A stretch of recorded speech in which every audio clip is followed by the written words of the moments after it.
ఓటమి భయంతోనే టీఆర్ఎస్ ప్రభుత్వం దేవయ్య స్థానికుడు కాదంటూ ఆరోపణలు చేస్తోందని మండిపడ్డారు బీజేపీ నేతలు.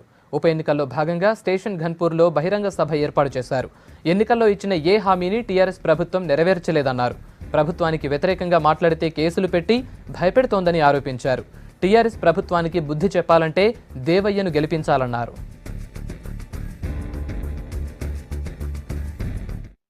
దేవయ్యను మీరు గెలిపించండి. నరేంద్ర మోదీ గారి ప్రభుత్వంలో తెలంగాణ బలపడుతుంది.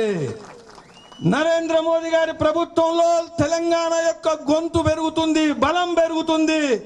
బంగారు తెలంగాణ కోసం కేంద్ర ప్రభుత్వం ఇంకా వాడిగా వేడిగా పనిచేయడానికి, వేగంగా పనిచేయడానికి అవకాశం పెరుగుతుంది.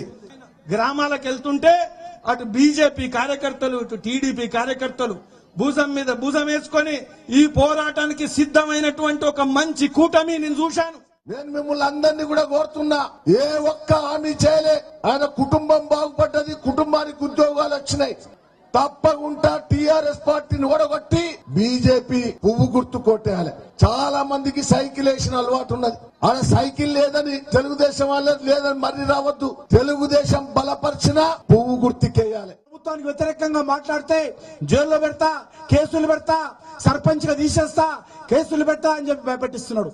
కాబట్టి మీ అందరూ కూడా ఈ రోజు ఈ యొక్క నియంత్రితమైనటువంటి, అవకాశవాద పూరితమైనటువంటి, ఈ యొక్క అప్రజాస్వామికమైనటువంటి ఆలోచన విధానం ఉన్నటువంటి ఈ యొక్క టీఆర్ఎస్ ప్రభుత్వానికి బుద్ధి చెప్పాలంటే 21వ తేదీన మీరందరూ కూడా కమలం పువ్వు గుర్తు మీద ఓటు వేసి ఈ ప్రభుత్వానికి తొడపాసం పెట్టి షాక్ ట్రీట్మెంట్ ఇవ్వాల్సిందిగా మీ అందరిని కోరుకుంటూ సెలవు తీసుకుంటున్నాను. ఏమన్నా అమెరికాలో నిరూపించిండు, పనులు చేస్తాడు, చేపించి చూపెడతాడని. మనకు చేయాల్సింది ఏంటంటే మొట్టమొదటిది మన రైతన్నల పానాలు కాపాడుకోవాలి. రైతన్న పానాలు కాపాడుకోవాలి.